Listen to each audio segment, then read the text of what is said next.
So here we have an example with a math problem. So here we have some short word problems from algebra, and they seem to be easy enough. As long as the students know the algebra, they can solve the problem. They were given a data chart earlier, so they're just using that data chart to answer these questions. However, if we look at the paragraph here, the question, we can see that for us, it's easy, but for a student who doesn't know the meaning of some of these words, that student will skip over those words, will completely lose the meaning of the question, will probably either guess correctly or not be able to answer the question at all. The frustration will build, and they'll just give up on the whole thing, and it will be very frustrating for both the teacher and the student.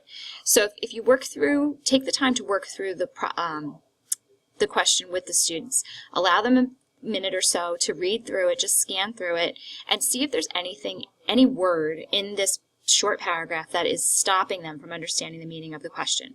So here's the word assuming. A student might have trouble with the word assuming. Here is the word distributed. A student might have problems with the word distributed. Here's the word probability. The student might have trouble with that. A student might not know that this means 10 degrees Fahrenheit. A student might not know what randomly means. And a student might not know that Fairbanks, Alaska is a town in the state of Alaska. So these are all things we can't assume ourselves that they know the word assuming, but we also want to make sure that we know what they don't know so that we can help. So once you give the students a minute or two to look through it, they should underline or highlight those words that are giving them trouble. Tell them to be honest, tell them that they're not being graded on this part, and so you really want to help them get through it. So they should then, once they highlight it, and let's say they highlighted probability, now you can ask the student to read this whole question again, and see if there's any guess they have about what probability might mean. And they can write it down. And again, remind them they're not being graded. We're trying to work through and help them understand these questions better so that they answer them correctly. So they might jot down some notes over here in the margin. They might sit there and do nothing, and then you'll know they really have no idea.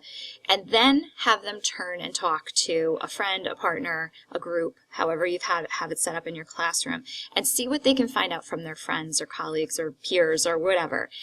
And what can they get? So a student in the group might know what probability means, but might not be able to explain it to a friend. A student might not know, another student might not know what probability means and may not have highlighted it, and now you'll find that out.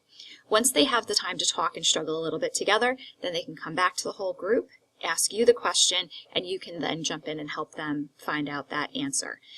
But I wouldn't jump in right away and just answer the questions just to get through the material, because that's not helping them, because here, this word probability here is in this question, but it also appears again in this question. So clearly it's an important term, and if they don't understand it here, they probably won't understand it here, and then when it comes up again, they won't understand it, and what will happen is they'll just start either giving up or just ignoring the word completely and maybe getting the answers wrong when they really do know how to do the math. It's just the word is throwing them off.